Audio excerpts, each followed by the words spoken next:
Каква е връзката с пушенето? Пушенето е симптом. Пушенето не е порок.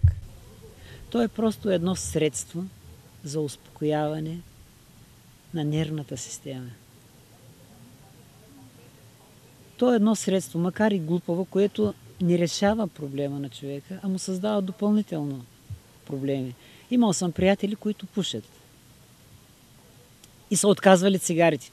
Много героични усилия. И след известно време пак пропушват. Аз така питам, добре, кажи ми, защо пропуши? Каза, ядосах се нещо и запалях. Стоп. Един, втори, трети, пети. И аз казвам, чакай. Каква е връзката между ядосването и пушенето? Когато запали човек цигара, той се успокоява. Но дали го успокоява цигарата? Не го успокоява цигарата. Успокоява го начина, по който диша. Затова и старите хора казват, като си ядосан, искаш да кажеш нещо на жена си или на мъжа си, така, нали, дето после съжаляваш, не бързай. Поеми си дълбоко въздух, задръж брой до 10, издишай, направи го няколко пъти и тогава го кажи. Или пък го премълчи.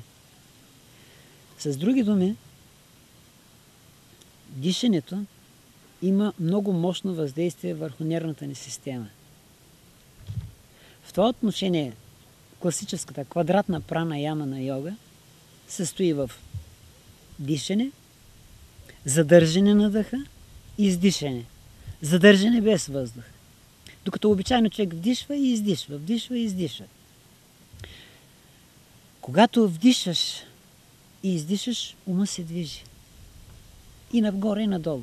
Но в момента, в който поемеш въздух, спреш дъха, оборотите, така, с кавички казвам, започват да се забавят. В началото човек не го осъзнава. След това издишаш, задържаш долу без въздух. Отново забавяш оборотите. Това е като на IBS спирачките. Те не блокират изведнъж колелото, а с микроскопични, много чести спирания и пускания. По същия начин, човек в началото не може да осъзнае, че задържането на дъха води и до спиране на ума. Но това, което може да почувства, е едно намаляне на напрежението. И когато човек практикува пранаяма 10, 15, 20 минути, именно това е усещането на успокояване. Затова аз казвам, че йогите че пушачите, са йоги с обратен знак. Фактически, те пушат точно така, както йогите дишат. Само, че те го правят с цигара. Поема дълбоко въздух, задържат го. Най-малко трябва да обяснявам механизма на пушене на пушачите. Но именно задържането на дъха е този, който ги успокоява. И е много глупаво да се тровиш, когато можеш да го направиш и без цигара. Двама мои приятели така се отказаха. Вика, правя го, ама в къщи. Казвам, естествено, ти ако го правиш пред хората, така да имитираш пушене, казвам му, имитирай пушене. Ще помислят, че си мръднал. Каза, той ефектът е един и същия. Вика, дали с цигара или само така ще дишам. Ето, ако човек разбере и това нещо и го приложи, може да разбере и за какво става дума.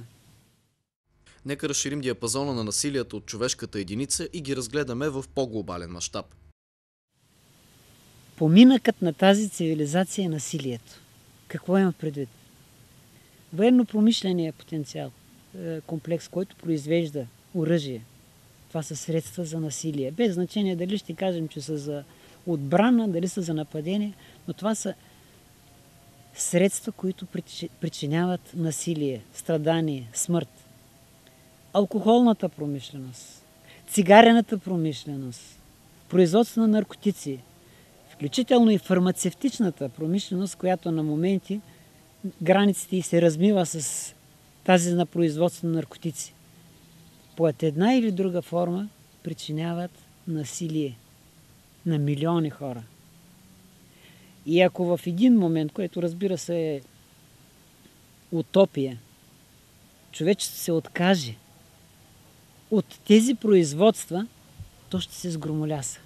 Цялата икономика ще отиде по дяволите. Тук преди години в Родопите стана въпрос, че не се изкупува тютюна, колко хора останаха без хляб. Ами, представете си, че това стане масово. Никъде не се произвеждат повече цигари, не се произвежда алкохол. Затова смятам, че страданието е основен поминък на тая цивилизация. Но това и ще я довърши. Единственият изход е ново съзнание, преосмислене на ценностите. Защото ако не се смени ценностната система, не само на отделния човек, ако обществото не започне да се променя ценностната система, то ние сме обречени. Този ред на мисли твърдите, че истинското освобождаване от насилието е освобождаване от собственият ни ум, който е и най-големият производител на насилие. Има една такава разлика в схващането за ума между изтока и запада. Запада казва, ума има някакви болести, имайки пред психичните болести. Изтока казва, няма болести на ума. Самия ум е болест. Защо умът е болест? Защото ние сме го сложили на пиедестала. Ние сме го превърнали във върховно божество. А умът е само един слуга. Перфектен слуга. Но той не е върховната част от човека. Ние не сме тяло, което е оборудвано с дух. Всеки един от нас е дух, който е оборудван с тяло. А умът, за да не бъде противник, той трябва да бъде разбран. Умът на Айнщайн е един, умът на един абориген е съвсем друг. Но в същия момент те си приличат. Приличат си по своята структура. Човешкият ум има 10 черти. И първата е отъждествяването. Другата е страховете, надеждите, въображението и така нататък. Всеки един човек се различава един от друг, но всеки ги има тези черти и всеки има различен пълнеж. Един се страхува от едно, друг се страхува от друго. Един се надява на едно, друг се надява на друго. Но и единия и другия се надява, единия и другия се страхува. Ние можем да управляваме само това, което познаваме. Затова човек трябва да познае ума си. Когато познаваш ума си, той става един перфектен инструмент. Но когато не го познаваш, той се обръща срещу човека.